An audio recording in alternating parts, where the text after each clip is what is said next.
welcome back to the studio where you watch a grown man child geek out about little bits of plastic.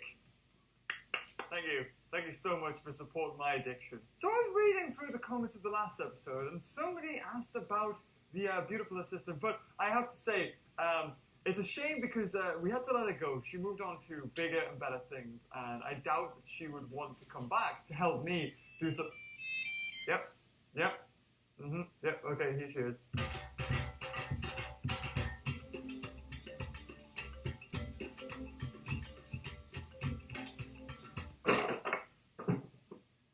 Yeah, okay, thank you.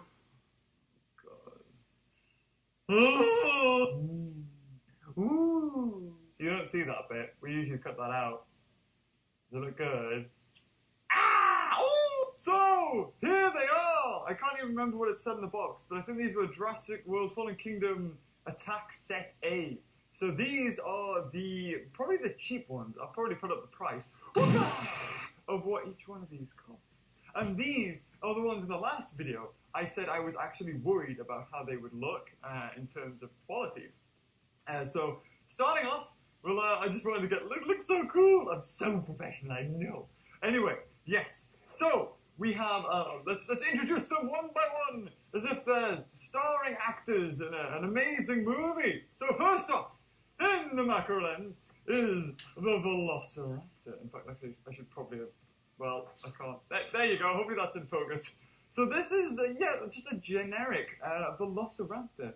Packaging, really nice. Again, they're going for that sort of metal aesthetic the Jurassic World Fallen Kingdom are trying to do, as if they're all being in cages, being transported off the island, which we don't know. I mean, that's obviously what's going to happen, but this one in particular, it's like a Velociraptor.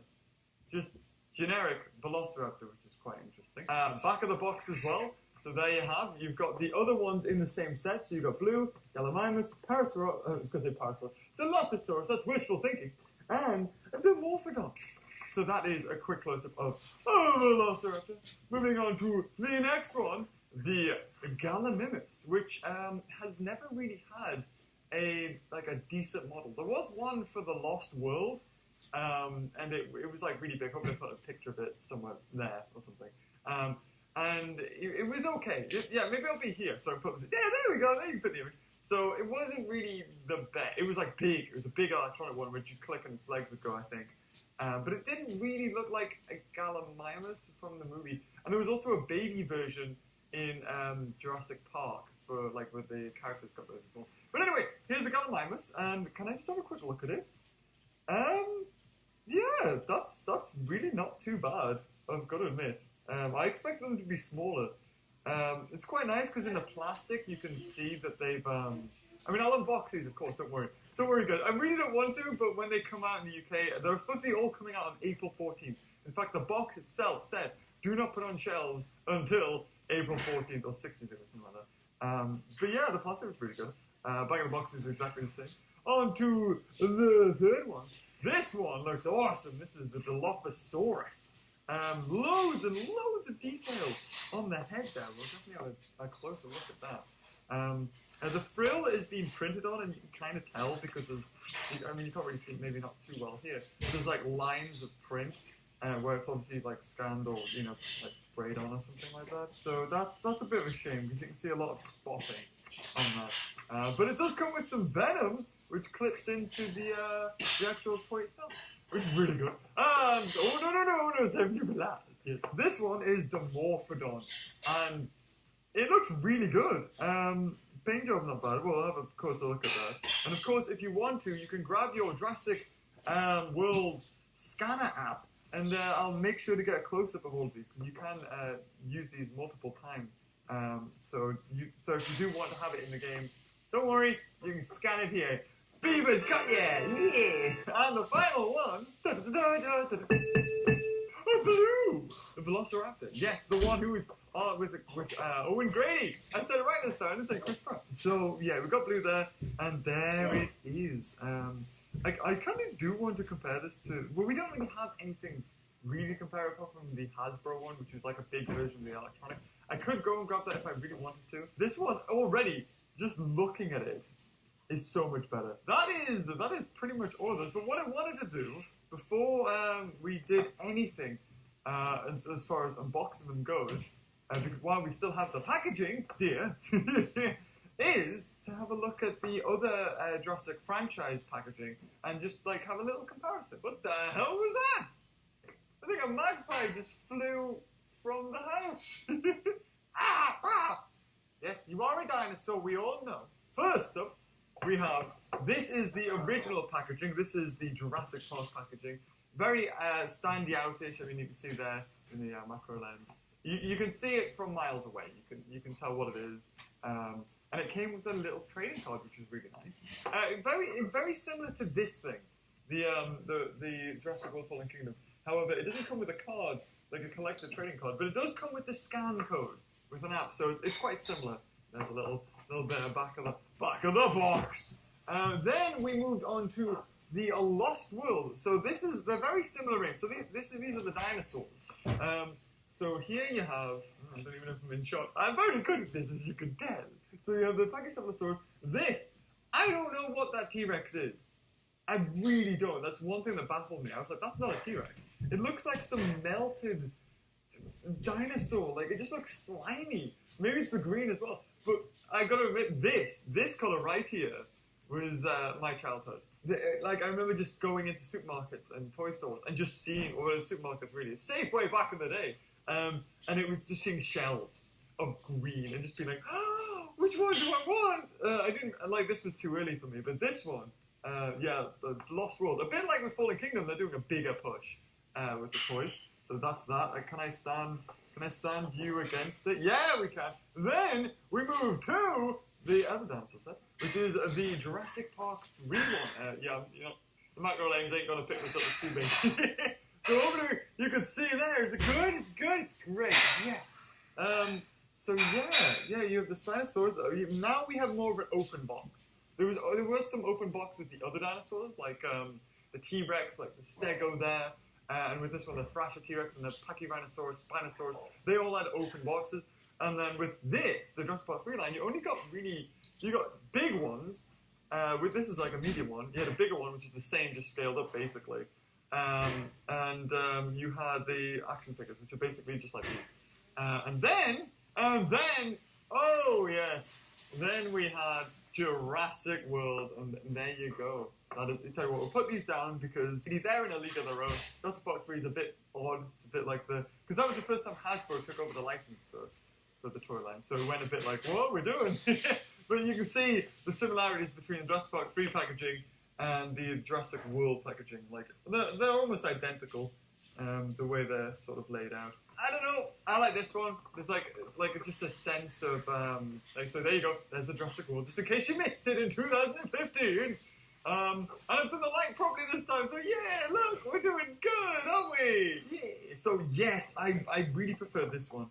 I know it's sort of like, you know, it's sealed and you can't really touch it or anything, but I don't know. I quite like that.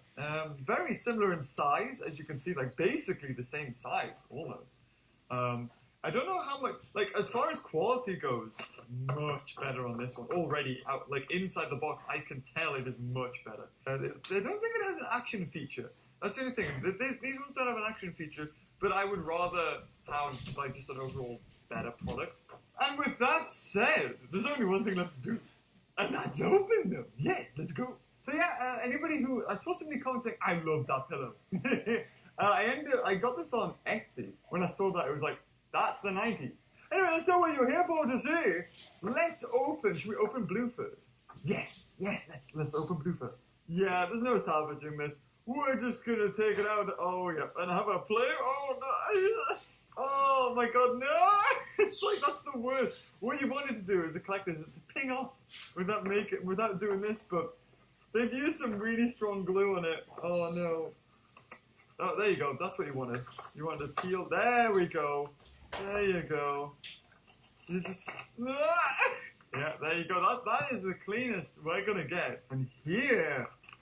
Ooh, come on. Oh, yeah. Look at you.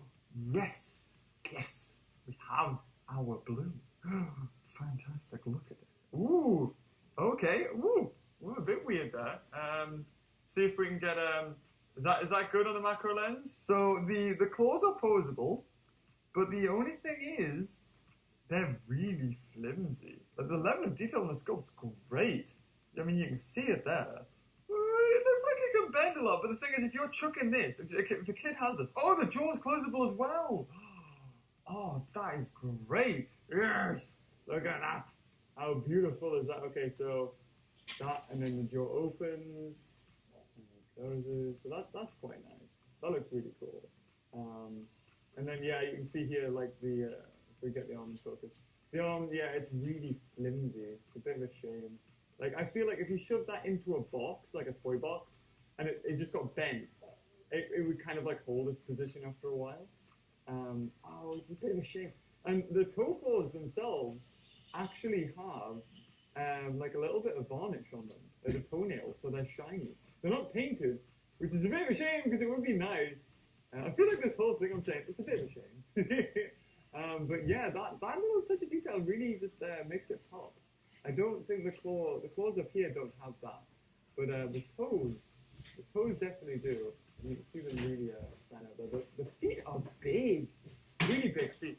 But it's for balance because, I mean, they've listened to all of us talk about the Hasbro toys and how they can't stand. But that's perfect. Look at that. How many different poses can we put it in? Or is it just like stationary like that? Can we move the leg? So let's get like into a running pose. You can do it. The tail doesn't, well, tail can't move. But now he looks like he's just going into the floor. So yeah, it's not too bad. That's not bad at all, really. What do we do with the packaging? That's right. Yeah, it's almost like this is a cheapy version of Papo or Schleich. That's what it feels like with that jaw, because a lot of those dinosaurs have jaws that can move and open, but they can be quite expensive. So if this is like, I'm guessing it is going to be cheaper. It's cheaper. It's posable. The level of detail on the sculpt, like if we can get a close up of the head, all of the scales and stuff. So the quality is definitely there, like the inside of the mouth as well. Like the teeth and the tongue have been painted really well actually for like such a little fiddly bit inside the mouth. I mean, there's my finger. I've got big hands. So yeah, like the quality of it, like all the wrinkles and stuff, it's really good. Unlike with yeah, it's definitely, if I've got to say something, it's a step up from Hasbro. 1,000,000% a step up from Hasbro. But if you compare it to something, something like that, you can, like, this looks better.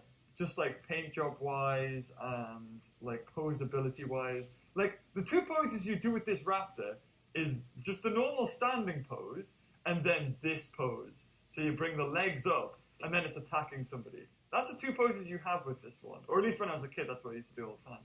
I mean, and then you've got the flying out the T-Rex butthole. So really it's three poses. But with the Jurassic World Blue Raptor, you've only really got two poses, like one pose.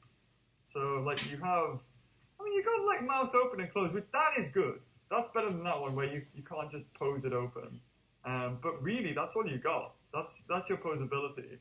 Which, to be honest, isn't too bad. But I saw that Chris Pugh from the Jurassic Outpost actually bought one of these, and the leg, like this little bit here, the foot, broke, snapped off. And now I was like sort of moving it up and down there, and I can see the tail. You can see the tail. Hold on. There we go. The tail is starting to sort of bend away a little bit. Even though these are cheaper, they don't look as durable as the super colossal T-Rexes. Ooh, that's actually kind of cool. I never thought about that. Look at that.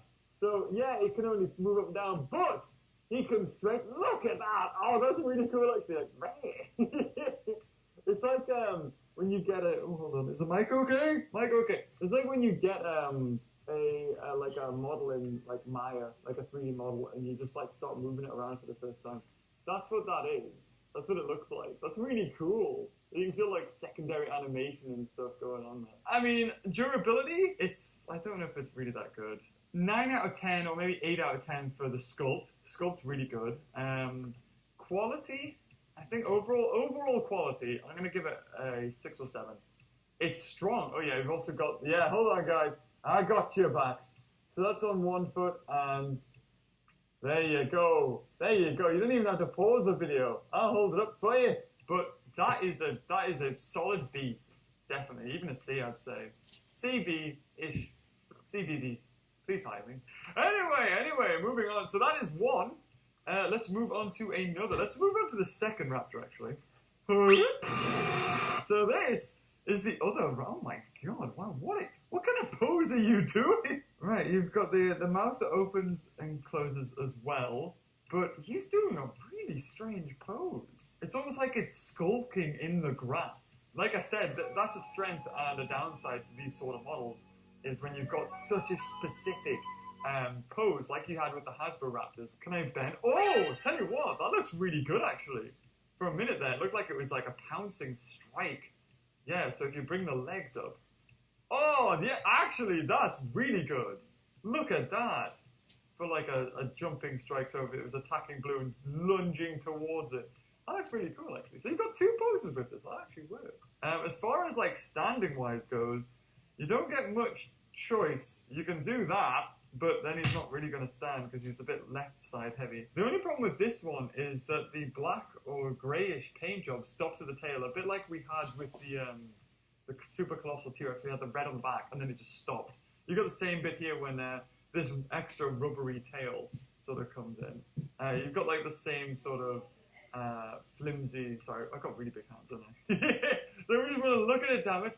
Yeah, you've got the same sort of like flimsy hands.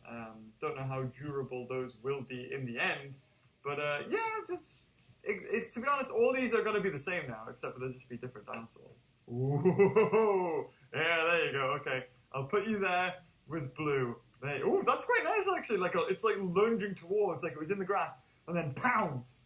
I actually prefer that pose over blues, just because it's so.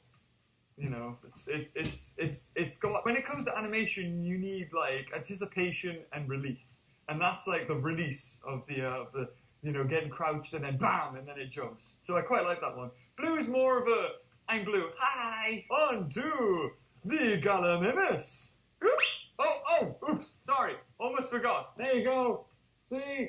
No, don't say I don't love you, because there it is. So here is the Gallimimus, which I think a lot of people have commented on that it was a bit like a Struthiomimus. So oh, that's quite nice.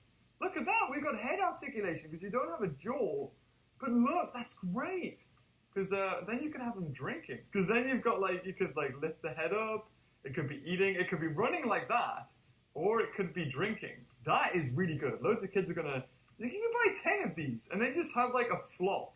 And I think that's kind of what they wanted to do with these toys. It was like, if you want, they're cheap, and you could make your own parts. And that's what I used to do, like, in my house when I was a kid. I used to, like, find cables and be like, okay, that's, like, the herbivore enclosure. That's the T-Rex enclosure. And so, like, my whole bedroom would start to turn into Jurassic Park. So this, I would love 10 of these. And just sort of, like... If you wanted to, you could have like a diorama. It's quite nice. It's the same sort of material. The arms are way more sturdy because the Raptors, they sort of got all this thin plastic up to the arm, and the Gallimimus is all like stuck in there. There we go. So if you try and pull that, like I'm trying to pull that now. Hold on. There you go. And it's not even moving. So this is actually way better than the Velociraptors. There you go. Is that it? Is that good? Is that good enough? It's like, James, hold it still, damn it. Berries! Yes! So here it is, the Morphodon. Oh, wow. Okay, this may be the best model yet. Look at that. Like, sometimes when it comes to packaging, and especially Pteranodon, you either end up with like a flat pack thing, or something that's equally weird in the other way. But this, look at that. That is it. That's perfect. That looks so cool. Like you can, like, it can flap up and down. So you've got this sort of pose as if it's perched on something. And you can even, like, rotate the wings. So you've got up and down, and then it's on like a ball joint. So you can proper rotate those. Yeah, this is really good. The level of detail in the head. Like, you can open and close the mouth. Look at that. Oh, and you can tilt the head as well. Oh, that's it. I think we found the best one in the set. It's the Morphodon. So you've got like this sort of downy feathers here.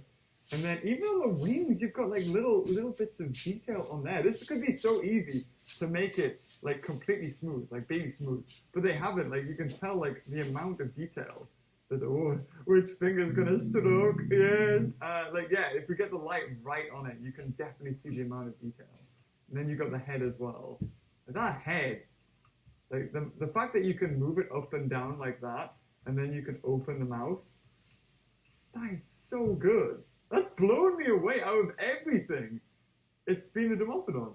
I thought it would be maybe the Gallimimus. The Gallimimus is good, the fact that you can move the head up and down. But this, you got ball joint for the wing. Like, if you look at here, you got this whole ball joint. You can move it up and down. Basically turn it whichever way you want. You've got even the legs, even the little feetsies. You can, they're together. Ah, gotcha. I was wondering, I was like, wait, why are both of them going? But that's so, okay, guys, so you can move the legs, you can move the head up and down, you can open and close the jaw, you can move the wings up and down. What more do I need to say? This is the best one. And you can perch them. If you had like a diorama, you could perch them, like recreate the Avery scene from Jurassic World. Look, you could have them, hold them like that, and he could like be like have one of those like see-through plastic sticks, and he's flying. Or you could have him tilted and have him a bit like, you know, as if like the wind's caught him, and have him like one up, one a little bit down, so he's like soaring. Like round like that. Oh my god, yes! This is it! This is it. If you have to buy one of these, buy the Dimorphodon. We haven't got to the Dilophosaurus, but I'm already thinking the Dimorphodon is the best. There we go. Get a little help from friends. There we go! There we go, beautiful. Still has yet to appear in a Jurassic World movie. I swear to god they're saving it for the last one. It'll not be in Fallen Kingdom 100%. Either that, or it's going to be one of those scenes where they'll be, like, we'll be watching a mercenary, and then all of a sudden you'll hear that hooting, and you'll be like, there it comes! It's going to be something like that. Right, okay, get out your box, you damn that. That good enough for you? There you go, unlock that in your game. Whoa, what on earth? Oh, wow, this is a little bit of spit, and you're going to lose that in 2 seconds. If this is a kid thing. Oh my god, it's tiny! Absolutely minuscule. Go! With gusto. There we go. Okay, so here it is. The Dilophosaurus, which has a frill that seems to be on a... Ooh, how far can we go out? Ooh, and there it is. Oh, look, there is the Dilophosaurus. Well, yeah, there you go. Might be a little bit blurry. It's okay. The jaw doesn't open and close. It does have like a little bit extra paint job with the frill. The only thing is, like the actual frill itself, sorry, not the crest on top of its head, the frill itself, I don't know if you're going to really pick this up, like how close we can get to this frill. I'm going to try my best. There we go. That is pretty close. And you can see like the straight lines of the print for however they've done this. And if you get really close to it, you can see dots. Because I think out of everything, that's the only thing that's sort of being printed in comparison to the rest of the toys. Yeah, I don't think anything else has been. And there doesn't seem to be really any reason why. Like, the front of the Dilophosaur here looks really good, but then as soon as you turn it round, it's like, oh, it's just green. It's just like a big block of green, which is a bit of a shame. That is, if there was a button to launch it, it's disappearing. You're losing this behind a sofa or something. It's being sucked up by the vacuum. So it has posable legs, but again, because of its you know, its interesting pose, you're not really going to get much articulation, are you? Like, you could lean down like that, I suppose. All these dinosaurs suffer from, like, Bigfoot syndrome, so they have, like, really big feet to compensate for their balance, which I'm okay with, except for Dimorphodon, because it's got, like, because it's so low to the ground, like, its center of gravity, and with the tail for balance, like, this thing, it doesn't have a problem standing at all. And, like, the size of it, it's way bigger than anything. Like, all these dinosaurs, they're long, they're not wide. But this guy, he's long and wide. I love it. I think that's the best one. Yeah, almost forgot. Yeah, I would have got loads of angry comments about that. Ah, there it is. There is your Dilophosaurus scan code. And there they all are. So these, well, this is possible. I'm guessing there's going to be other ones because we've seen on the back of the box of that chomping T-Rex that there was going to be a Parasaur, there's going to be a Baryonyx. I don't know whether they're these ones or if they're even smaller. I'm hoping they're not smaller than this because if we have a look, I think I brought it up actually.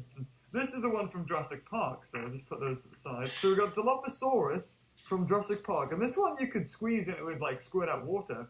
And then you've got these, which were the little baby dinosaurs that came with like the human figures, which we are going to get actually. But again, they don't seem to be like the same quality of this, because this is like a solid bit of plastic, whereas these ones aren't really. But yeah, even if you have a look, like the level of detail on the Mattel, this Dilophosaurus, is way better than this. However, the paint job and overall, like, just idea and concept is much better in this Dilophosaurus. Like, it could squirt water.